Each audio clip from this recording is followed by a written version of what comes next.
Where's the button?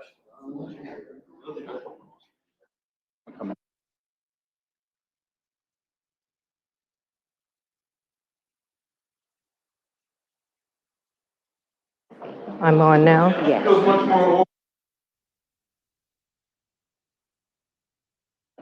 Okay. Look around, take a deep breath, because you are in the midst of a major historical moment. I'm going to say that one more time. You are in the midst of a major historical moment. The Skilled Trades Alliance, a national organization, this is where we're headed, is the host of this first of many summits to come today. We are going to blow this out of the water across the United States. We're going to get people talking, yelling. I don't care if you yell. My husband will tell you I'm good at it. You can say a few bad words, say it under your breath. We're going to start the conversation of exchanging our ideas, our fears, our stereotypes, our hopes, and our dreams so that we can close the gap on this skilled trades professionals. We are not in this room today without their support and their involvement and their hard work. We have lights because of the skilled trades. We have water running because of the skilled trades. We have this magnificent building because of the skilled trades. We have internet. We have all of the modern conveniences that this world brings. And let me tell you something. I've been busy in the leadership and performance consulting business for over 20 years. I have worked with engineers and procurement people and HR and all of the professionals that have been getting the glory, and rightfully so, but it is time for the skilled trade to get the glory.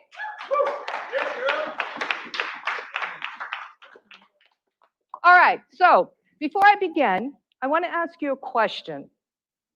What is empathy? Someone, help me understand, help us understand. What is empathy? What does it mean to you? Really knowing what somebody else is feeling. Okay, and participation is required. I don't know if you guys didn't see that on the invite. It's mandatory. What is empathy to someone? Help me. Putting yourself in somebody else's shoes. And why is empathy necessary in business, in relationships? Why is it necessary? Oh my gosh. Yes, Robin, to see another perspective. Listen, empathy is great at the office and at home. Gentlemen, you know what I mean, because your wife is always, or your partner or whomever, your partner is telling you, you just don't understand me. If you just would understand what I'm saying, if you could just feel what I'm saying, this is empathy. And when we do that and truly put ourselves in the other person's perspective, we learn. Arrogance goes out the door. Arrogance and lack of learning is nothing but fertile ground for disruption, degeneration, and dissatisfaction in relationships, and it impedes success. So here's what we're going to do. We're going to walk in each other's shoes today. Stand up, please. Everybody stand up, put your coffee down. Stretch out. Let's just get it loose. Those of you who know me know we just get it loose. You know, we got to have fun. All right. So what I want you to do is I want you to find a partner. So just look at somebody that's near you, somebody in close proximity, nod your head and say, okay, you'll be my partner. All right. Turn around. You got a partner? All right. Okay, good. All right.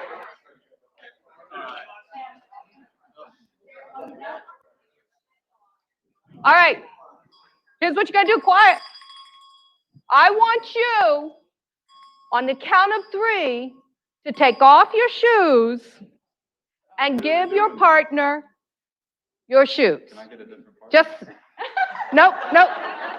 Take a minute.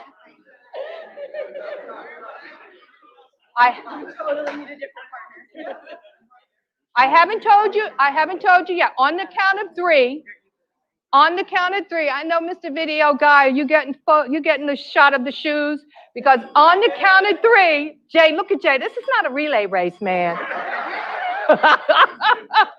It's not who does it the fastest. On the count of three, you're going to take off your shoes and you're going to swap them with your partner. Ready? Let me put them on. Yeah, both shoes. 1.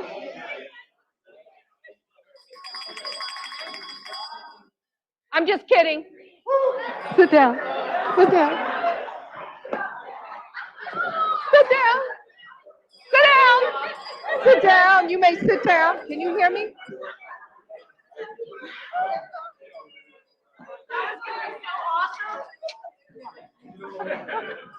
I love that exercise. I love that exercise. Okay. All right. Okay. I love that exercise. You guys had that. Okay. All of the religious people, close your ears for a minute. Many of you had that holy shit look on your face. You had that on your face. What were you thinking? I'd like to ask. What were you thinking? What were you thinking? You sound like my husband. Okay, what was I thinking? Anybody else? What were you thinking, really? I saw some. Come on. No way Jay can give his foot a I'm not sure is that he's too big or he can't handle my shoes. I don't know what that was. Somebody else, what were you thinking? I saw some, because you said something, Robin. It's not ever going to fit into my shoe. Okay. Anybody else? Yes. I was thinking the camera guy needed to focus hard because it was going to be hilarious for Adam to try to put my shoes. I would have loved to watch that, and then we could have made Adam walk. What? You know, I don't care about detail. I told him I'm glad my socks matched. Yeah. How many of you were concerned about athlete's foot? Okay, good. So what I saw was you switched it from, at first, it was, we often in life, we think about me, right? I put my shoes on today. Do my shoes match this outfit? Do I have matching socks, right? What if I want to take my shoes off? Did I put that smell nice stuff in there? Whatever it is. We think about me. But when I asked you to switch shoes with your partner, you began to shift to, he can't fit it. I would love to see him in this, right? I'm just glad my socks matched. That's because you were probably thinking about what others might think, right? And this is what empathy is. And today, we are going to have conversations that will allow us to be empathetic and compassionate to the perspective of the other person. So the only thing I ask of you today during these conversations of transformation, because they will be, this is the beginning, is to not think about yourself, but think about the shoes of the other person, is to try your best to release your predisposed, stereotypical thinking, or your way of what is right, or your way of what is wrong, or your way of what makes sense. For you logic-minded people, all those engineers in the room, put that logic aside and just be totally open to the individual's perspective. And let's see what we learn together so we can close the gap and move forward with the skills trades to benefit everyone in this room. Okay? All right, so I'm going to begin. We're going to start off with hearing from the gentleman that has a passion for this and one of the key founding members of the board of the Skills Trades Alliance is Adam Hoot.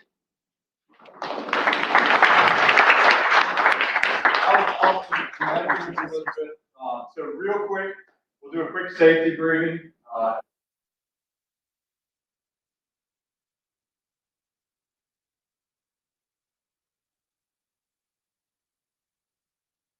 Door to the right, on the right, everybody's got to go. There are exits, you follow the exit signs, we'll muster right out from the building if something happens. If something does happen, Al, can you call 911 for us? Jay, or let's have Kamani, can you meet them out front and get them to where we need to be? Abel, do we have an AED here? Okay, if not, I have one in my truck and there's first aid kit there as well. So, very important, we keep safety first, right? Especially when we're talking about the skill trade. I'm going to be super brief. Elizabeth said, I'm Adam Boots. I started as a plumber about 22 years ago. That was a really hard job. I did it for 3 or 4 years. Moved into the architecture world, painting architecture. I wasn't theoretical, I was too practical. And so found love in construction management. And I've been there for the last 20 years, building high-tech clean rooms, laboratories, that sort of thing. Now with Langston Construction, and we're doing some security, high detail, that type of work. I really just wanted to kind of prep the stage for my man Kamani as he's coming up here. I want the room to have a common understanding of what are the skill trades, okay? And so those skill trades, it says it right here, it's a skilled job. It's any type of job that takes more training than if we just told you to go do something, right? So it's an extra level. That could be, maybe we have somebody in here that makes upholstery.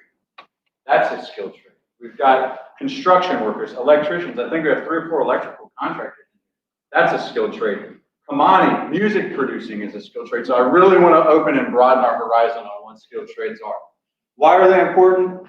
Ms. Elizabeth, you hit it earlier. We're here because of skilled trades, right? We're not in this building. Look at it. We've got doctors, right? Doctors can't heal without skilled trades. Lawyers and judges can't instill justice without skilled trades. Teachers can't teach.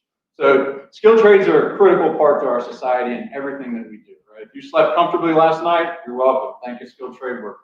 If you got here safely this morning, thank you, skilled trade worker. So that's it, really. That's and she said, I am super passionate. I love the skilled trades. I love the people. The people are they're hard workers, right? They do it. They don't ask for recognition. They just make it happen. So I think we could all learn from skilled trade workers and what they do. So with that, do you want me to introduce Kamani? Yep, go right ahead. Yep. So I'm excited. Come on, Kamani. Come on up here. So Kamani, yeah, let's give him a round of applause. So I am honored to be able to introduce Mr. Kamani Davis. I met Kamani 3 or 4 years ago with Hurricane Mary Lou trying to get a Corridors of Hope initiative started. And Kamani is such a humble guy. He's got a great story. I won't ruin the story. He is connected to DMX. God bless his soul. We miss him. He was in a few music, did a little bit of music with DMX, The Locks. I love that about him. Why Not You Too is his nonprofit. Mercy Contracting is his construction organization out of Columbia, South Carolina. Hires predominantly reentry type folks. How many inmates have you spoken to over the last, however? Over 600 inmates. He's tried to shepherd to a better life, to a life outside of those walls. So I'm so excited to hear you speak. I love you. You're my brother. Kamani Davis, everybody. Kamani, that's your time. He did tell my name, so I will tell my story, but I will tell it back. So currently, I am the owner of a general contracting firm in Columbia, South Carolina. We do mostly commercial now. We did a lot of residential previous. We currently employ 47 employees, 46 of which are formerly incarcerated or have a criminal background on their record. Most of them we got through transitional employment, which means we hired them directly out of prison, knowing that they had a felony background. And we took them through the process of learning the construction trade so that they would have not only a job, but a skill that they could take with them if they decided construction wasn't what they wanted to do. I do have a nonprofit organization called Why Not You Too. We'll get back to that. I also do help artists that do music get into the music and the entertainment business. So we teach them artist management and things like that they need so that they can get started. So those are all the things that I'm currently doing. But a lot of times when I sit down at the table with people and we talk about all of the success that I've had, I always have to, I'm never afraid to tell them the reason that I'm here is because I myself am a convicted felon. In 2003, I was arrested for conspiracy to distribute 500 kilos of cocaine or more. I ended up serving 2 years in federal prison for possession with intent to save based on that charge. So I'm not teaching these guys from a perspective of this is something that I've heard or I've seen, but this is something that I've actually lived. In 2006, I returned home, no job, felony background in a foreign place. I'm originally from New York, New York City, Yonkers, New York, and ended up in Charleston, South Carolina at a halfway house after I returned home. A lot of people told me with a felony, you'll never have success, you'll never find a job, you'll never find a career. And based on where I am now, I would say that those people told me a lot. But also, a lot of people said that there are no programs available. And what I come to find out that there are a lot of programs available, not just to benefit somebody who is formerly incarcerated, but to benefit the businesses, the skilled trades, the people that's trying to grow their business, that have trouble finding a workforce, especially in this day and age. My motivation for doing this was actually in 2012, my brother, who was a co-defendant in my case, was murdered during the armed robbery in 2012. So I decided to take up this charge to help people who were formerly incarcerated to help find employment and benefit them and help them change their lives around. I want to talk quickly about what that means to them, but then I also want to talk about what that means to businesses. So a lot of people, when they're coming home from prison, the first thing everybody tells them is, you need to find a job. That's a big burden when you have not even learned how to transition home. Mm-hmm. You've not learned how to be back with your children. Mm. You've not learned how to deal with your family. You've not learned, where am I going to live? What am I going to eat? What am I going to do when I get home? So when anybody is dealing with these individuals, try to keep that in mind, that there's also a lot that's going on their side and things that they're thinking of. Organizations like mine and others, it's our job to funnel that information to give you the best employee that you can get, the right fit. And I'll give you a quick story to help you with that. We have one of the individuals that went through our program, spent 20 years incarcerated. He came home, and the first thing we did was put him in a manufacturing job. And he could not function in that environment because of what he had been through in the prison system. It was difficult for him to be surrounded by that many people at one time. So it's important to go through that process and understand what that means and what that looks like for an individual as well as your business. For the business, keep in mind that everybody wants to tell you, oh, okay, these are going to make this person a taxpaying individual, you make them a benefit to your society. But for a business, let's keep in mind that there are also programs that benefit your business to help not only formerly incarcerated but prior military, because most of these programs are interchangeable. One, for example, is the federal bonding program, which allows you to have an insurance policy if you hire somebody who's from one of these categories to work for your business. You also have tax benefits for your business for hiring somebody from one of these categories. So I believe it's up to $9,000 in tax benefits to hire somebody that comes from one of these categories. There's also a program through SC Works, which we'll talk in length about if we get into conversation, but it's called Transition to Work Experience. And what that allows is for a business like mine, and which is how I've actually grown to where I am, for a business like mine, the SC Works will pay up to 2 months worth of salary for an individual who's from one of these categories. So for me, that's employment that I get, one that will allow me to learn the person that I'm working with, but also to save money so I can help to grow my business. So I want everybody to know that there's not just benefits for helping others, but there's benefits for your business that need to be explored to help to grow your business by taking on somebody that's from one of these categories or like formerly incarcerated crime. The skilled trades actually saved my life because when I came home, I had no idea what I was going to do, and I ended up becoming a carpenter. I started off as a laborer on a shovel in 2006, and grew to a carpenter, to a foreman, to a superintendent, to a project manager. I have worked on military bases, the stadium in Columbia, South Carolina, the Firefly Stadium. I was the superintendent on that. I've worked at, I've done hospitals. So all of the things that people might see and say are not possible for a felon or not.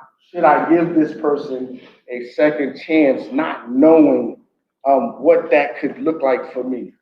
And I just want to be somebody here to represent those people to show you. I came home and I was dedicated. And I appreciated what was given to me. And through that, I've been able to strive and not only make me successful, but every employer who gave me an opportunity successful as well. Oh, So with that, I want to say thank you. We'll talk about the case. that was amazing. That was amazing. We are all just one mistake or one mishap or one mistiming from having a story like his. How many of us have had a little too much to drink and drove home anyway? How many of us got angry with somebody and said things we shouldn't have said that could have caused that other person to attack us and then us to protect ourselves, to be only misunderstood as us being the accuser, right? How many times have we not, or someone else has been in the right place at the wrong time, and because of that intersection, could end up where Kamani is? And that's what I want you to think about. It really touched me about a month ago when I heard about this, and I'm new to the skilled trade movement, but when someone said to me, we're all just one mishap away, that many of us, there are many good and decent and kind and honorable people that are in our prisons and in our jails. And so I thank you, Kamani, for the work you do. All right, so it's time for Vanna. Where's Vanna? We're going to play Wheel of Fortune.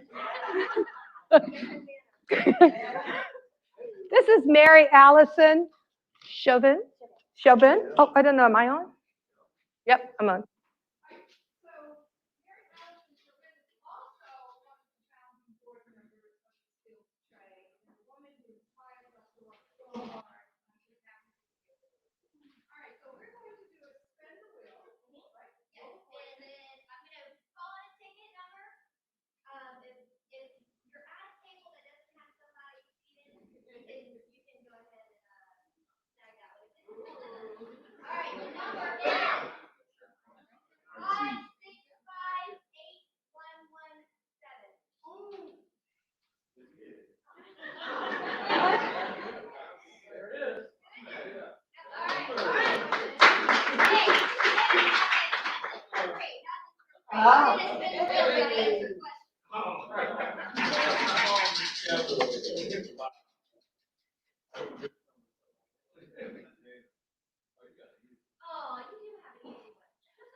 There you go.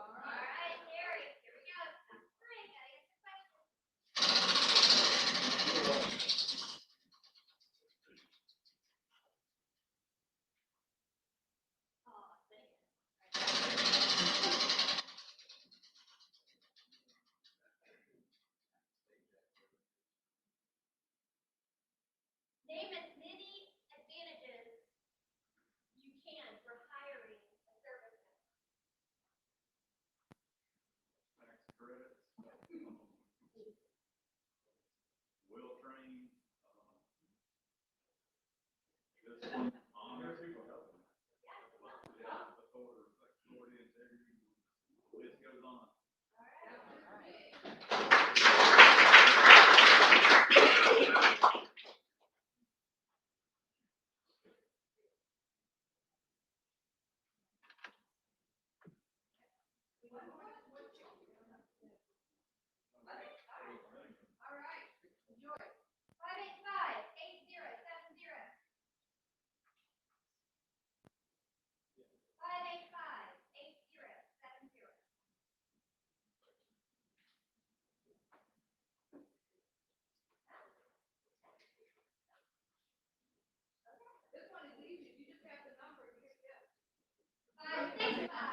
All right, thank you so much. All right, so next we're going to invite our panelists up, and as I call your name, as I mention your name, you can just come on up and take a seat. You've already heard Mr. Kamani with his very moving discussion this morning as our keynote. He's a motivational speaker and founder of, I love his name, Why Not You Too? And it's actually the letter. I think it's so cool. It's a 501c3 nonprofit, and they provide job skills and life skills as well as youth outreach. With over 3 decades of business leadership, nonprofit management, entrepreneurship, and most importantly, real life and success in the trenches of the street, credibility, his journey is radically different.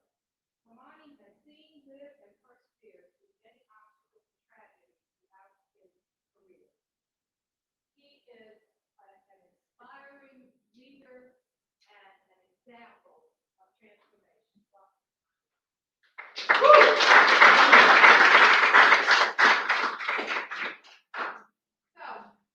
short introductory thing, who just received that sweatshirt? All right, so this gentleman is responsible for it. Steve Turner, founder and president, love the name, Bring Back the Trade. Steve started Bring Back the Trade campaign because as a small business owner for the past 30 years in the trade of custom upholstery, it has been increasingly difficult to find and hire skilled individuals due to the shortage of public, private, and vocational schools teaching the trade. Bring Back the Trade is dedicated to promoting and educating the public of the need for skilled trade professionals.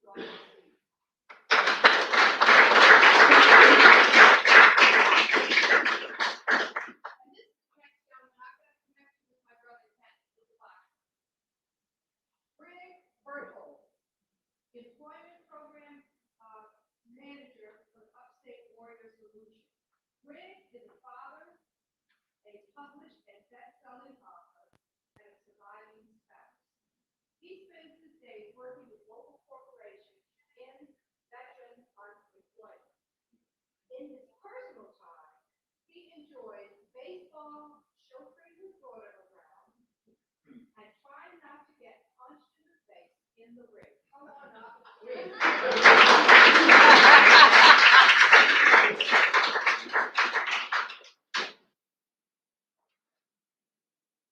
All right, and then we have a last but not least, a really, really great surprise panelist that is not on your list. But when I got the request from Adam Food, which is kind of my boss, okay, well, you made it happen, but yeah. My husband just smiled. Jesse Hernandez Jr. was born and raised on the south side of San Antonio, Texas. As a lifelong San Antonio, SAISD alumnus and second-generation plumber, Jesse is committed to exposing students, peers, and educators to careers in the construction industry. One way he accomplishes this is by serving as the host of the Learning and Missteps podcast in an effort to elevate the image of careers in the trend. I love it, in the trade. I love it. The landscape of his career ranges from grading niches to counseling executives. That's a wide range of experience. His track through the org chart has provided him with an ability to translate the nuanced languages executive managers and frontline value providers speak. He is passionate about what he does. What I'm most excited about is he loves South Sudan. Come on up.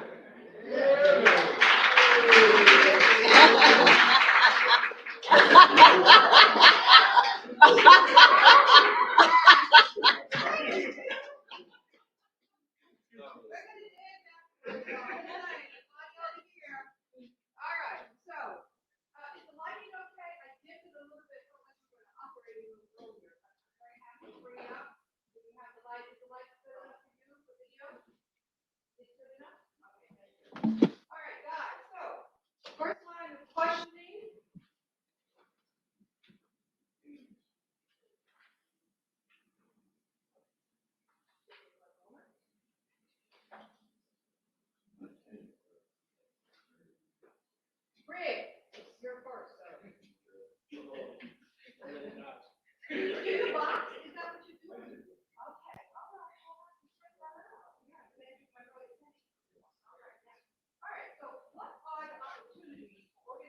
transferring military skills to the civilian workforce? That's a great question. The biggest opportunity is that. Sure. Hey, look at that. Now I don't have to yell. That's pretty cool. So a common misconception that we see all the time is that veterans, when civilian business owners and people in the community they hear veteran, they think warfighter, they think trigger puller, right? They think somebody on the tip of the spear in the front line, that tier 1 operator, because that's what we see on TV. That's the people who get all the attention.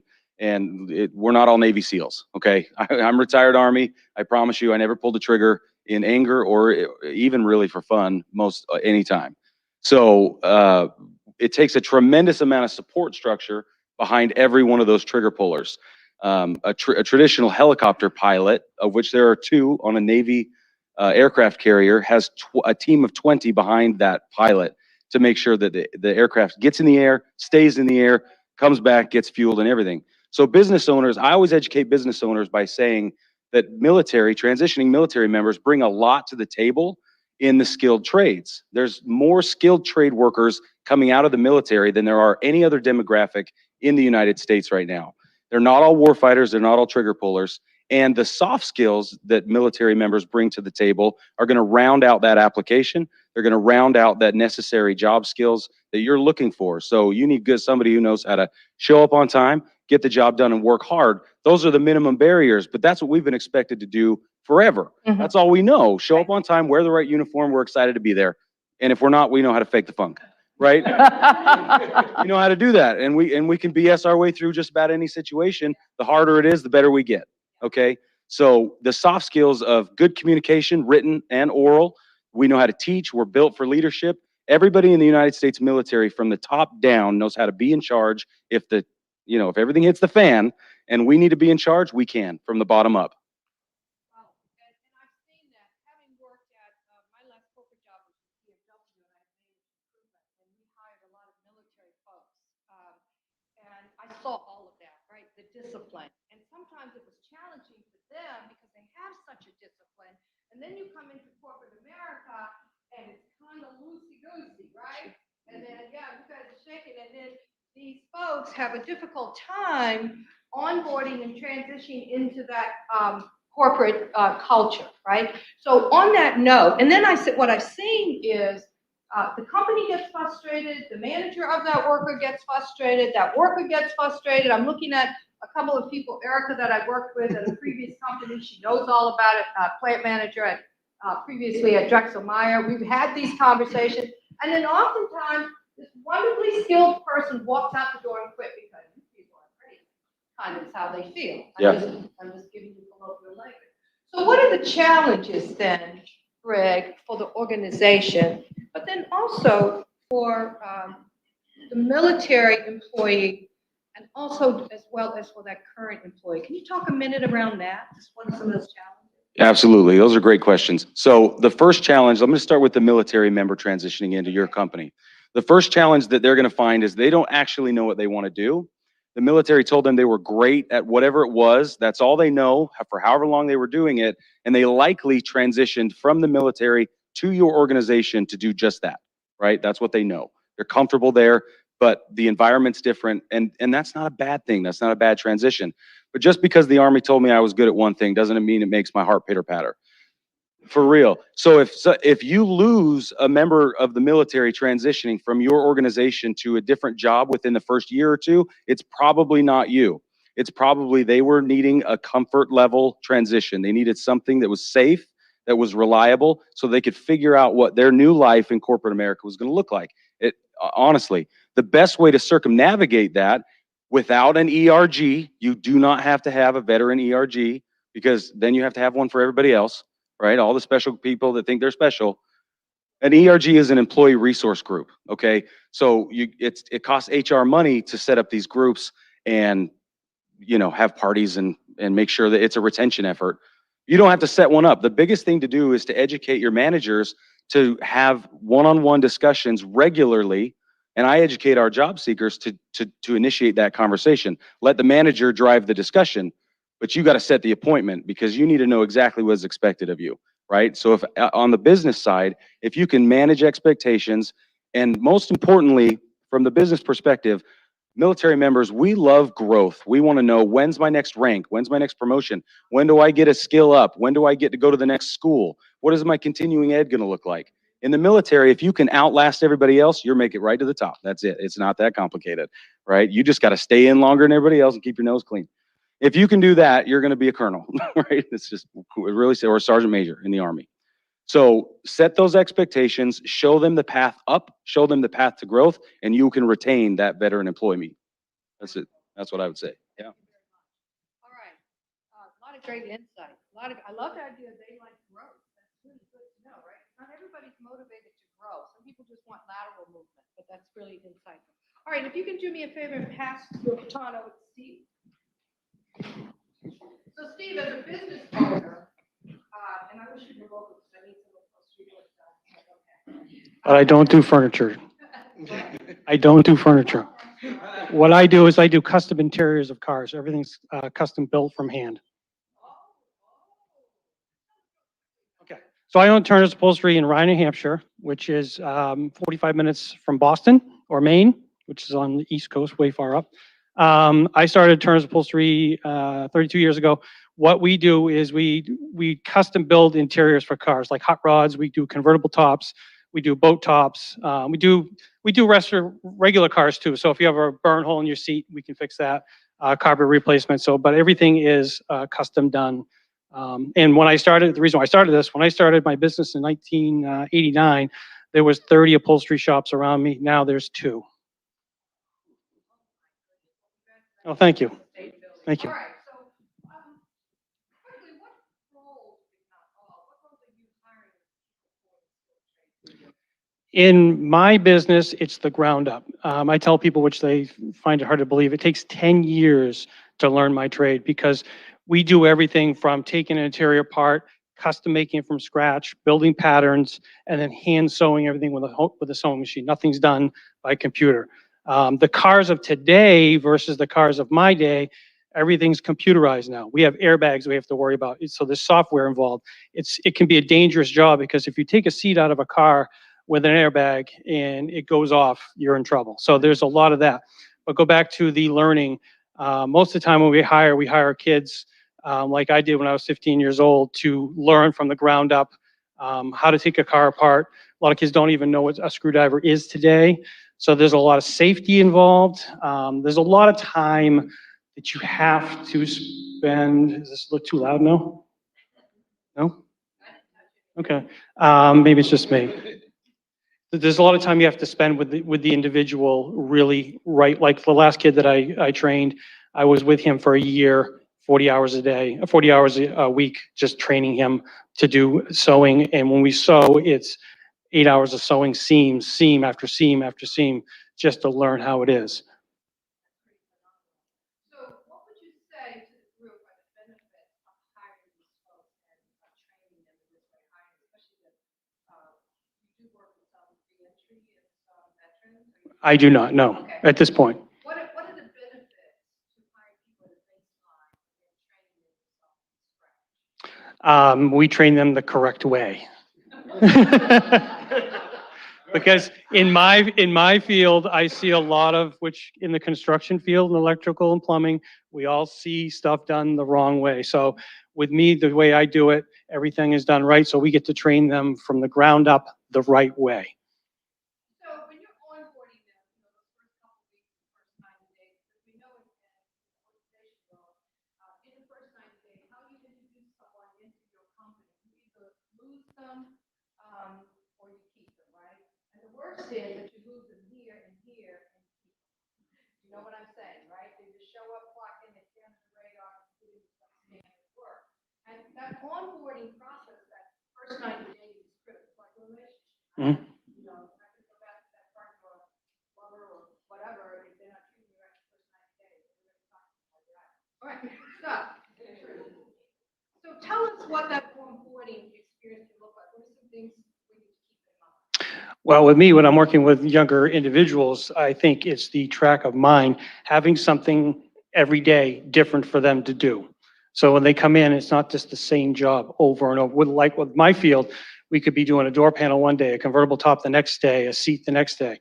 So if they're coming into a different job every single day, they're learning something new, and then making them feel like they've accomplished something is what is important to them, to me.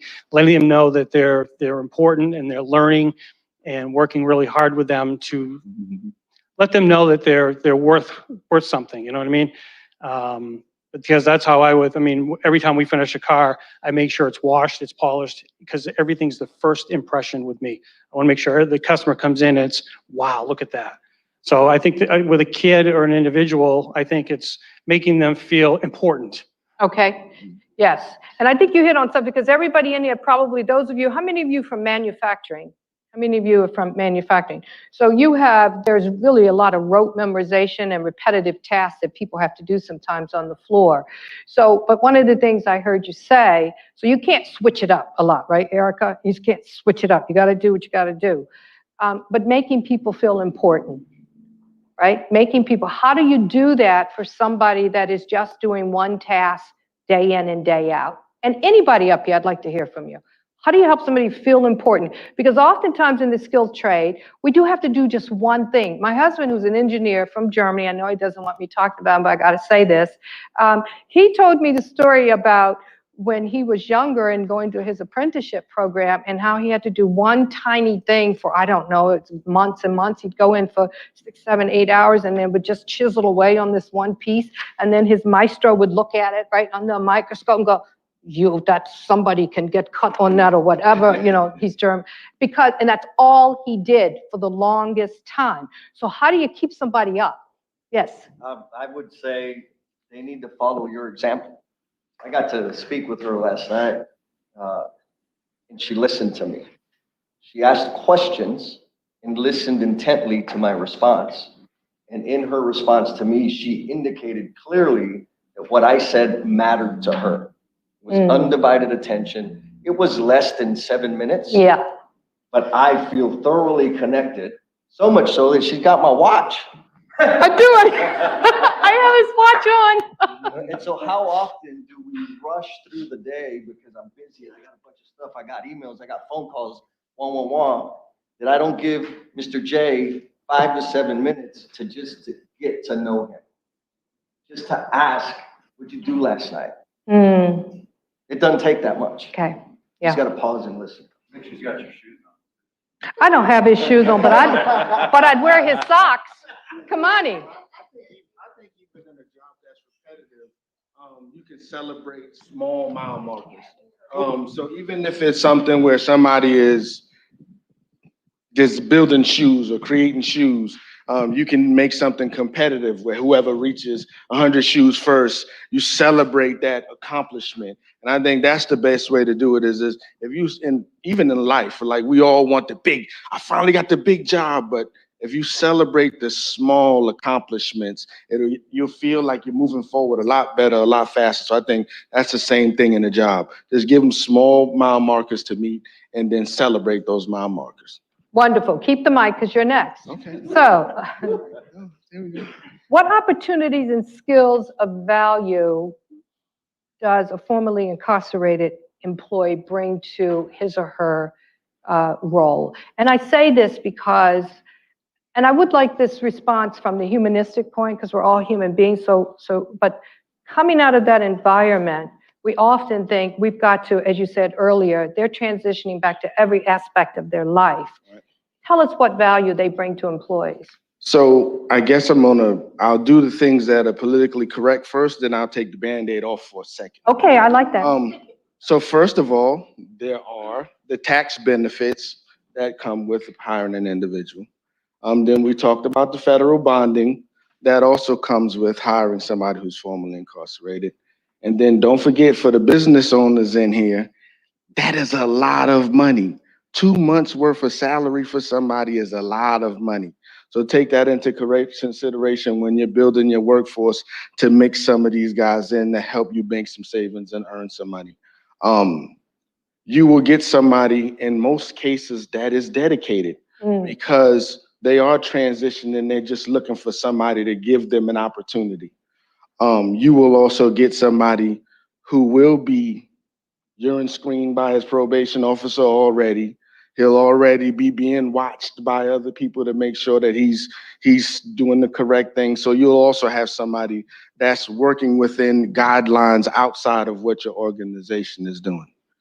So now we'll talk about the stuff that I talk to my guys about. Okay. And it's called transferable work skills. And I say that to say because people look at what your past career was, what you did, and usually you will lean in one direction or another based on the way you think. So for me, for an example, I was convicted of selling drugs, and people will say, well, you sold drugs? Yes, I'm a salesman. Right. So you talk about a transferable skill. So as a drug dealer, my job is to analyze a market, find a product that fits the market, market that product, sell that product, collect my profit, repeat. We, Am I not right? we got an HR person here. I'm not going to point her out. But I saw her go, oh my God. But so, He is, and I he say that because that it doesn't seem like it, but for when I'm talking to a guy about what he wants to do when he leaves prison, I have to ask him all these questions to collect these thoughts and why he's in prison. A lot of times, his skill and his purpose is inside of what he was doing, and I just have to help him get through it. So we also have guys, big guys, whose job it was either they were in a gang and it was their job, they were the enforcer of the organization. That person is perfectly fit security for doing security work, working at clubs, doing bouncer jobs, because that's what his skill set is. So that's something to keep in mind that a lot of times as an employer, you may never see that of somebody coming out of a program. But with our guys, we've already vetted them for that. And we're trying to put them in something that fits that transferable skill. Wow, awesome. Would you like to add anything, Jesse? 'Cause I know that you have a. Yeah, I'll add. You know, you're talking about transferable skills. Thank you, sir.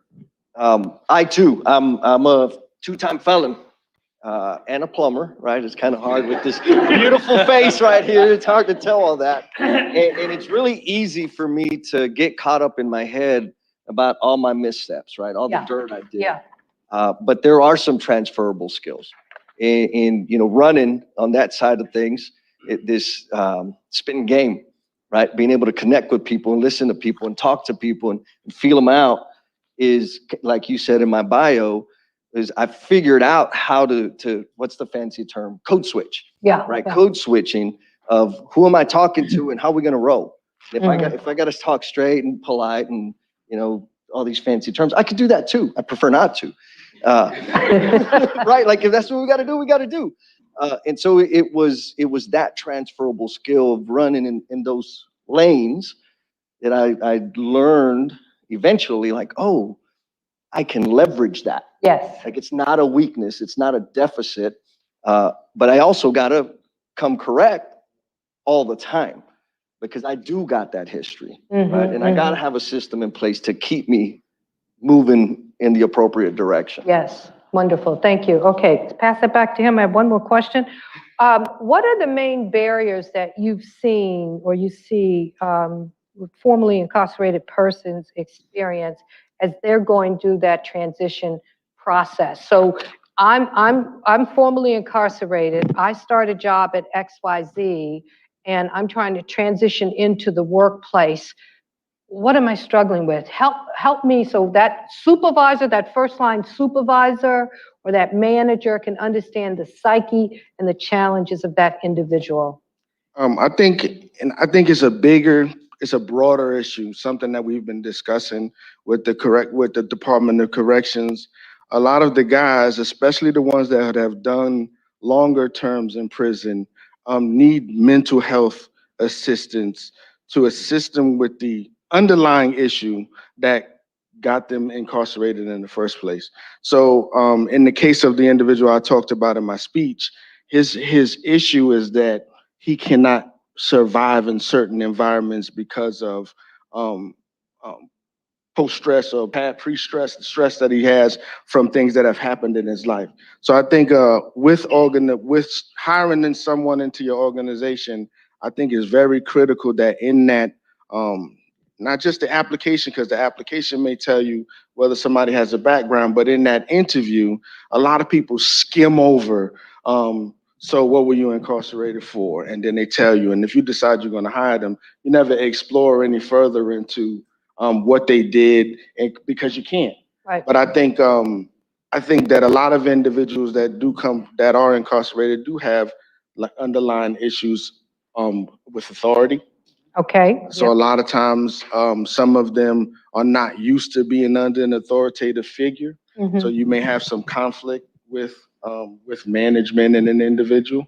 But then you are a lot of them who were, if they were like me, I was in what you call a federal boot camp, where all we had was authority. Like we had to wake up 5 o'clock to Yeah. reveille. We had to run 4 miles. We had to. So you have some that are successful in that manner, but they may have some other issues.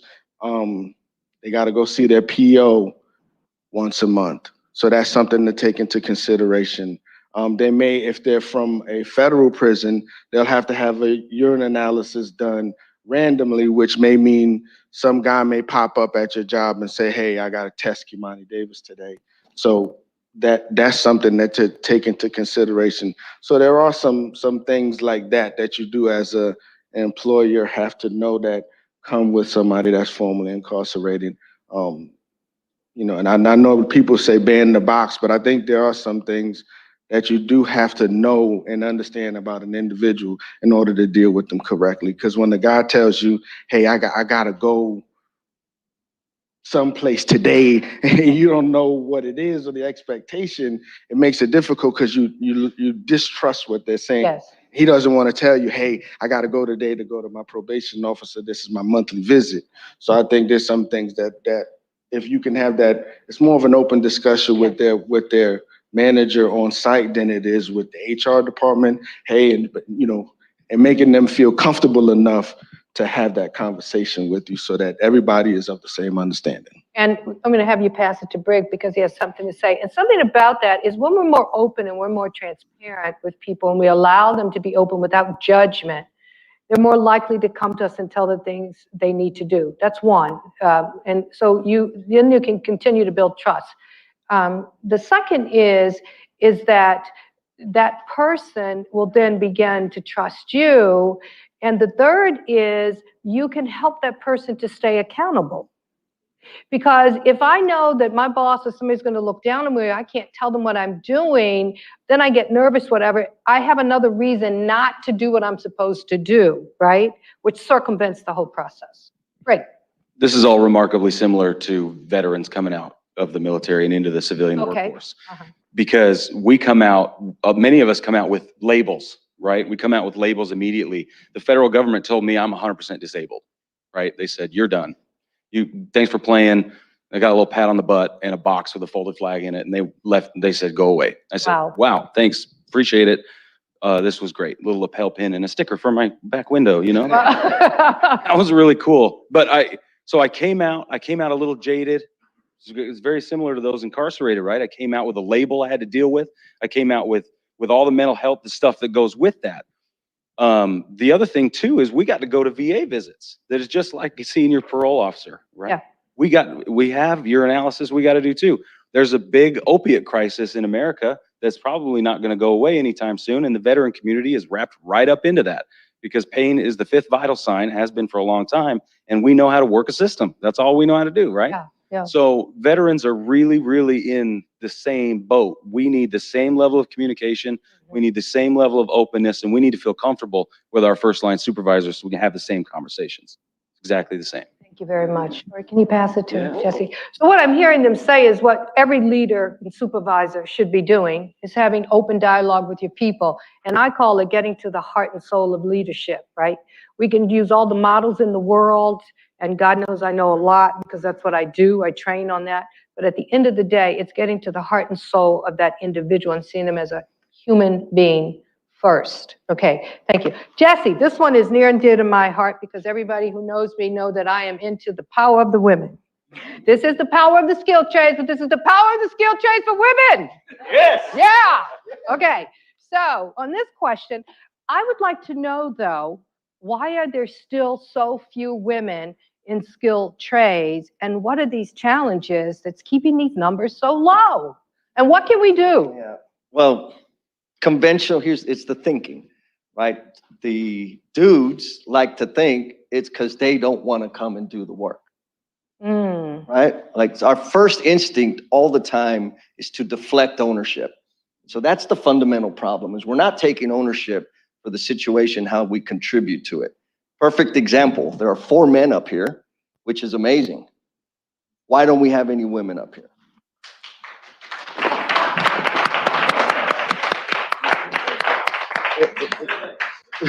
I mean, it's okay. Baseline, right? Baseline, we're going to make it better next time. Get up here, Mary Allison. There we go. Mary Allison. Get over here, woman. So as it You got to get over here now. Come on. Spontaneous. I want you over. And so why don't organizations establish a system that ensures there is going to be representation? So an example of that, we back when I was with the mechanical contractor, TD Industries in San Antonio, we started an internship program. And I decided that it needed to happen so we can get some high school kids experiencing the trade between their junior and senior year. So I had to battle through all the bureaucracy, the red tape, and all that damn mess. And because I was the one pushing through it, I said, we gotta have a young lady, period. We're gonna do 2 little dudes and 1 young lady, period. And everybody said I was nuts. And it worked out. She ended up being like the superstar of the whole darn thing. She came back and worked on spring break. She came back and worked on Christmas break. When she graduated, she came back and worked after she graduated high school. Everybody took to her. That would not have happened if I was not prepared to endure the friction and the rolling eyes and the gritted teeth about bringing a young lady out on a job site. Yes. So, but it was built into the system. Yes, yes. And tell them about her and the supervisor that wouldn't give her the challenges. So This is amazing. yes, so her first, so we cycled them through the sheet metal crew, the plumbing crew, and the pipe fitting crew. And our first cycle was with the sheet metal crew. So we had a system in place, like these are the systems, these are attachment, the technical stuff of the work that we want them to be exposed to. And we had I check in with their sponsor, we'll call them sponsor, and with the student. And so I checked in with her and she's like, Jess, like, I'm just kind of standing and watching and I don't mind because you're getting paid $15 an hour, but she wasn't learning anything. She said, I don't want to tell on anybody. I said, that's okay, I'll handle it. So I called up Dan and said, Dan, man, what's going on? What's she doing? Well, I'm just worried and she might get hurt. The problem that I was not thinking about is he had a daughter that was her exact age. So when he was seeing young Samantha, he was thinking of his daughter and he was like super protective and guarding her naturally. Duh, right? And so there's another thing there that we have to take into account. Again, when we start taking ownership of how we're contributing to it, my failure to understand that somebody would connect with the young lady and think that's my daughter and I must protect her, and not understanding how that shortchanges her on the experiential opportunity, that was on me. Yeah. So how do I correct the system going forward for the next cohort of interns? Yes. So, but what happens first? You got to go first. You got to do it, and you got to be intentional and purposeful and be ready for the damn hell that people are going to give you about trying something new and getting a lady out there. Exactly. And what he just discussed was called unconscious bias. Thank you. We're not aware, but many of us have those unconscious biases. And so we have to do a check inside. I'd like to hear from Mary Allison. Mary Allison, tell us a little bit about what you do and then what you see as some of the challenges that keeps these low numbers of women in the skills. Okay, I'm human resources with Langston Construction. So I am human resources in construction. Take a minute, let that sit for just a minute. So before I answer that question a little bit further from the HR perspective, I would like to point out Aubrey, stand up. Woo-woo. Hey, Aubrey.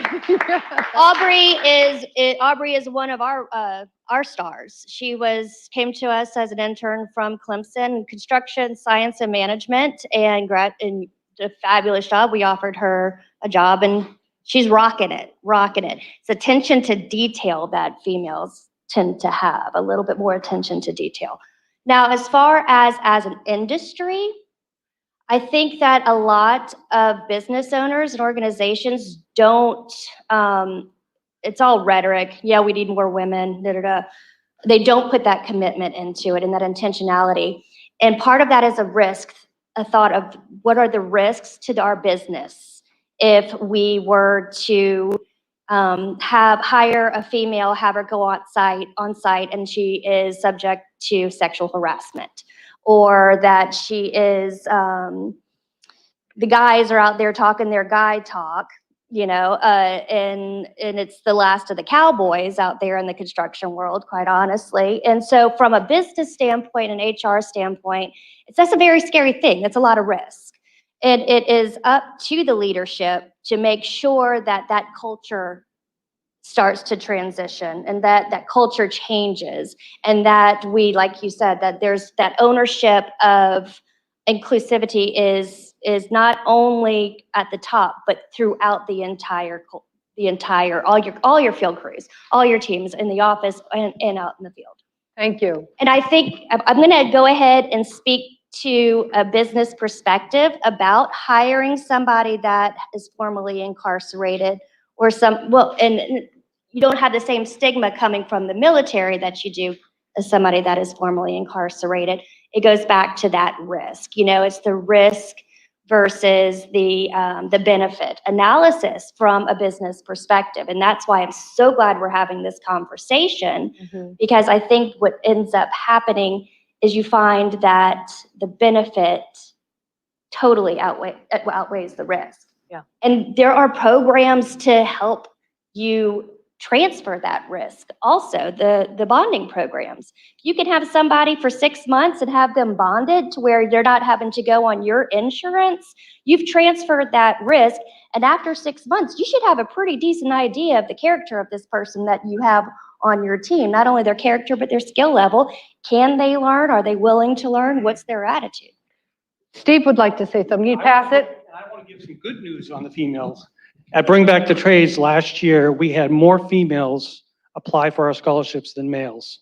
And Wow, this is good. and not only that, we gave out more female scholarships than males last year. So Awesome. there's some good news. There's a lot of females applying and getting into the trades. I was actually at an event last Saturday, and a girl came up to me asking some information, and I asked her what she was going into. She said, "I'm going into masonry." And I said, "So how many women are in your class?" She goes, "There's 7 females and 2 males." Wow. Wow. So it is starting to change. So we're having some good news on the. And hopefully this is starting from communicating and promoting this in the schools, right? This is where it needs to start, I think as early as elementary, but okay, at least the middle schools, we should be starting and talking about it. All right, so my final question around women is, we may have some women here that are interested, or they may know someone that's interested.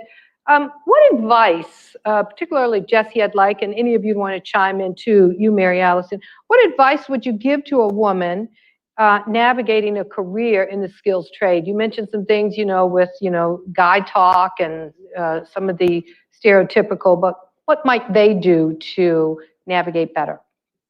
So I'll say it simply and then I'll expand. It's show up you, like be you. Too many times, rather it's very easy to come into our industry, because I'm construction, and feel or believe like you've got to put this cloak on and overcompensate to fill a gap of the aggressive, assertive, rude, macho, thank you, perfect word, right? You feel like you have to do that. You do not have to do that. We need less of that in our industry. We need to progress in our thinking, in our inclusivity, and in the culture that we're largely lacking, right? It's dog eat dog. I got there first, so I'm going in, and too bad. We don't need that. It doesn't serve us. It doesn't serve our clientele. So show up, be you. I've got the privilege of interviewing a couple ladies on our podcast, and I think it was Darcy Spiteri. She's like, I asked her, so how do you feel? She's first or second year apprentice out of Canada. And she's like, Jess, at first I was worried about, painting my nails and drawing attention to myself, or, she misses the girly stuff. And she finally, after about 8 months or so, she said, I'm just going to be me. So, and how has that changed your experience? She says, I feel better now. And it's not as combative when it's the boy-girl situation. Yes. Because she's being herself. So it's show up, take your space, be you, and everybody's got to conform to you. But when you start conforming to the environment and to everybody else in such a drastic manner, it lends itself to overcompensating. And there are some women that I've been able to work with in our industry that they're just not fun to be around. Like, it is not, I do not enjoy talking to them, hearing them. Their idea's right, I'm wrong. It's a battle every time. And they're a result of the conditioning of the environment. Yeah. So don't fall victim to that. Yeah. You and the rest of us will get over our macho-ness. And you know what? By you being you, you give me permission to be me. Right, right.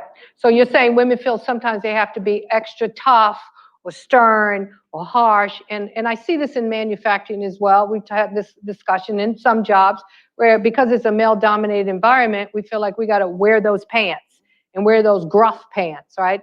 And that only gets you so far. That'll get you to that mid-level, right? Or a couple promotions. I see some of you shaking your head. But to break through to that ceiling of that senior leader, that impactful key decision-making in the organization, it's not going to work. What got you here won't get you there. Okay, great. You have anything to say before I wrap up?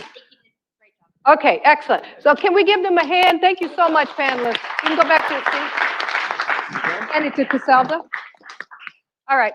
So, you can stay with me because we're going to have some more. We're going to give away some more goodies. All right. So get your tickets.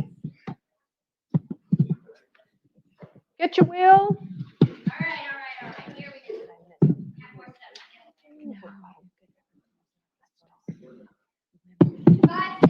Today, I took people with disabilities to work. We met before. Maybe we did. Here, maybe. Yeah, we did.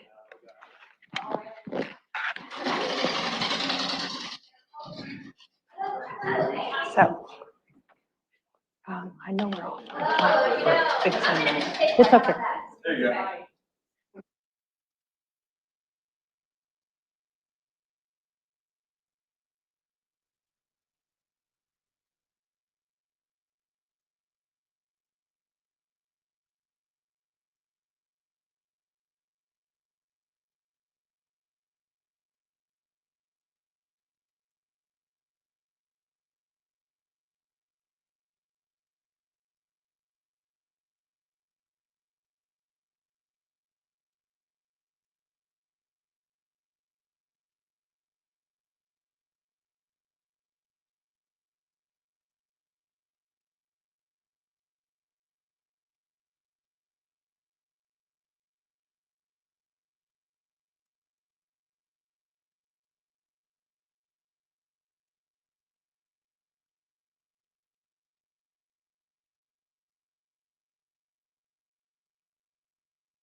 Okay, you guys have about 5 more minutes for your discussions. 5 more minutes to wrap up.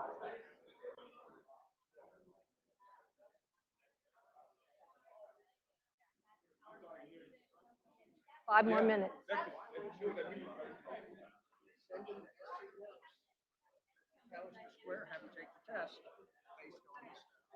5 more minutes, guys.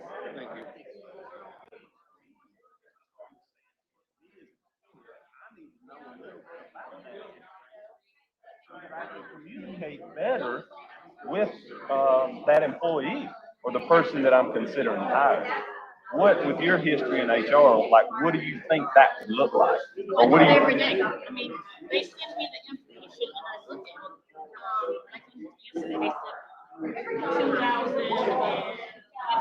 headache, 2018 another headache, 2019 another. No, this was a grant 2019, and I said, you got sticky fingers. What's wrong with you? You mean, what's going on? What has he done to change that situation?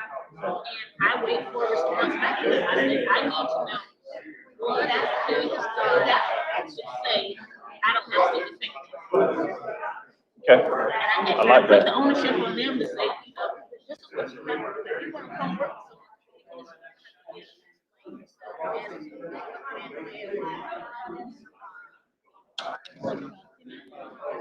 Five minutes. Thank you. Okay. Look at it from the first day to 90 days, most everybody kind of a review.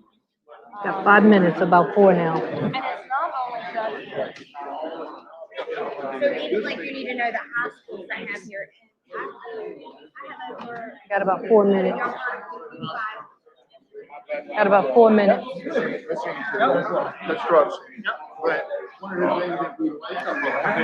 Got about 4 minutes. Okay. Next is the group question. Should there be specific development for women in this field? What is it? Why or why not? Any specific training? I'm glad I came in. So do they need, you know how Mary Allison was talking about sometimes you're stepping into, the all-male conversations.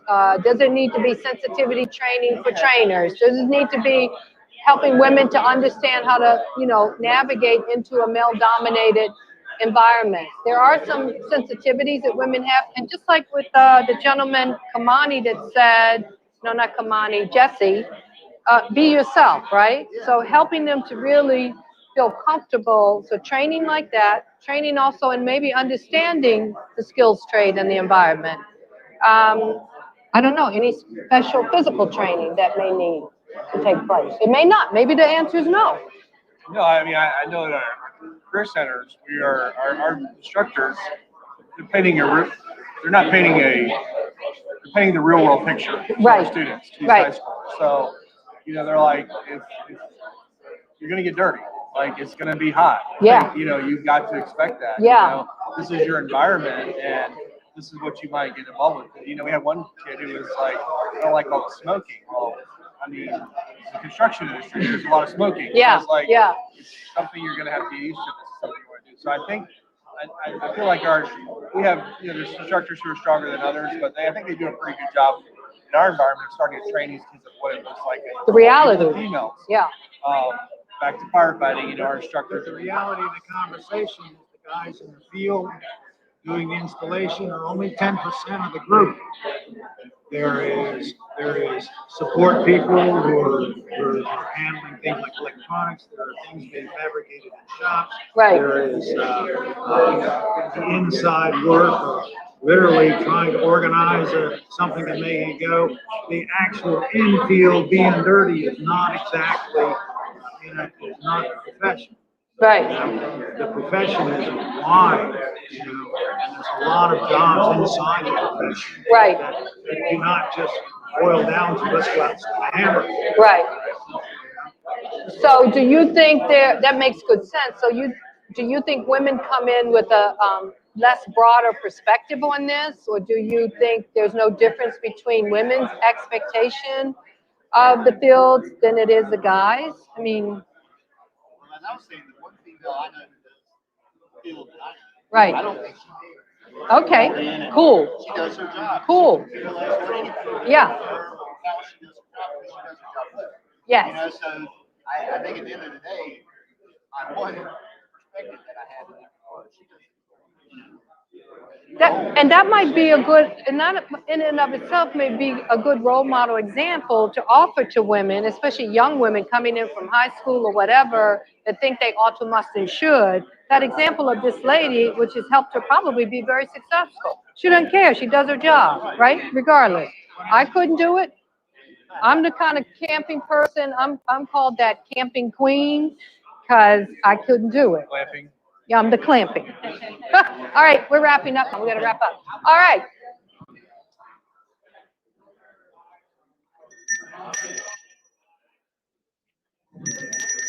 All right. You guys should be wrapping up your conversations. Am I on? Can you hear me? No. Testing. Can you hear me? Nope. Can't hear me.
share with you what we're going to do after this, so you know what's coming. Who has a question for the panel? Okay, so Ms. Shonya, and who would you like to direct that to? Okay, let me see. Steve, I think Steve is bring back the trades, and it could be for everybody. I love trades because I was, when I went to high school, trades was a part of what you did to graduate. And I see the gap is starting with the schools, the high schools. And the stigma is already established there at the high school level. And I think that's where the biggest gap is.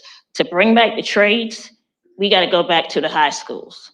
We got to go back to the high schools to say, this is what we need. You're putting all these kids out here telling them you got to go get a 4-year degree. And I don't need that many 4-year degree people, but I just need some people with some common sense.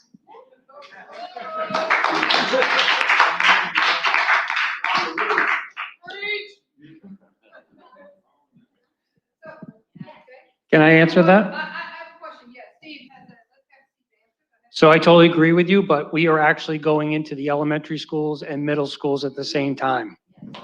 Because what I always say is, you know, if you ever, when you bring your child to Home Depot or something like that, they're always building something when they're little.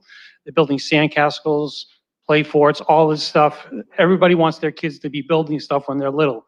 And then as they get older, it just disappears. So I'm trying to bring it back into the younger age. We've got templates for all that too, so everybody in this room, feel free to use those templates to go talk to elementary schools, middle schools, and high schools. And I work here at Regal Tech, here at the Manufacturing Innovation, so the schools that I work for is advanced manufacturing and engineering technology. Right. So we're in the elementary school, middle school, high school, we're starting in early engineering, so exposure to careers and programs in advanced manufacturing and engineering. The other thing we're learning is influencers are very important in that equation, because it's not just the students, but it's the people, the pastors, the coaches. Yes. And here's the science behind it. I'm telling you this. We know in the field of psychology, you can probably test this. I need to say something. We got a psychologist. Stand up and tell us your name. I am Dr. Jackson, and I'm glad to be here. So I actually am a trauma therapist, and your story is amazing because oftentimes people come and it's difficult for them to get into jobs because we need more empathy and then the telling of the story in order to place them. People want to work, they want to show up. However, if they are, especially in the criminal system, there's a lot of barriers that I always tell employees, if you work with them, they'll stay. Thank you very much. So here's the science behind this. So we do a lot of leadership development assessments and all that. And we know there's a particular assessment called the strength assessment. Some of you have heard of it. A lot of studies been done. And what we know, and there are assessments for young children all the way up to adults. And what we know is if you take your 5-year-old child down today with a 3-year-old child, and you watch them and observe what they gravitate toward. And that child has the opportunity, the freedom and the exposure and choices. Guess what you're going to see in their 20s, whether it's in their degree or the work they do or the hobby, you're going to see them soar in those things you saw them do when they were 3 and 4 years old. So I absolutely agree. High school should be non-negotiable, absolutely so. But we need to start as early as elementary, and we need to teach the teachers and the educators and all the influencers what to look for to cultivate that. Because if we can get more people doing what they love, and any of you that that's the message from you know what I'm about to say, we get more people to do what they love, they're going to be energized, they're going to put up with the crap that comes with any job, anywhere, anytime, but they're going to persevere, and they're going to have a better impact on performance and the company. I was just going to piggyback what she was saying about high school. So I work for the school district. Our team is here. We work in career tech ed, and skilled trades is alive, and it is the classes are full to talk about females. We have an increase in females who are joining these classes. Most of our interns that are highly successful are females in welding and construction and manufacturing. I can tell you in this room, and we all have our cards ready, if you are willing to take a risk on a high school student, you are going to get a lot of bang for your buck. Kyle is over here. I know Sandvik can't take interns right now, but he's had them. They hire them. If you can get them when they're 16, 17 years old and start developing them and building that relationship, they will stay and they are loyal. And we've got kids who are ready to work and they're ready for that experience. So we have a robust work-based learning program and we would love to provide you a talent pipeline. So please feel free to connect with us. Yes, yes, and I tweet everything, so I will put you out on social media, I promise.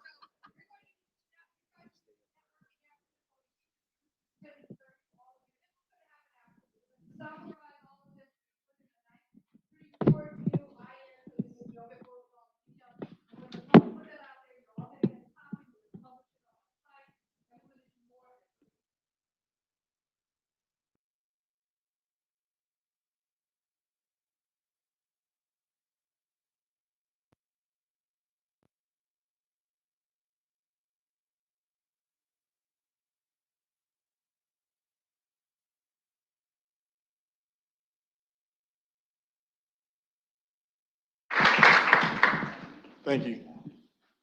This has been very exciting and educational and informative. I know pretty much everyone in the room. It's been about a year and a half since I've seen most of you. But when you talk about the skilled trades and being a commerce employee, we want to make sure that every sector of society is addressed, especially when it talks about human capital and talent. And we've had the school discussions and all of that. If you notice one thing that we've done, we've been very intentional. We could have filled the whole room up with schools and all these other things. We did that intentionally not to do that because we wanted a perspective from you as employers and you may have faced any barriers so that we can start to tear down those walls. We have to be intentional to the fact that we have to stop making excuses. Same thing we told manufacturers way back in 2009. It has become a household name, make it sexy and palatable, but you have to educate. Because as you educate, then you start to get those advocates who become champions. And that's why you see manufacturing now has shot up to the roof. But at the same time, you as the employers in this room, you know what your expectations are. But on the flip side, what is the expectation of that person who you're getting ready to hire?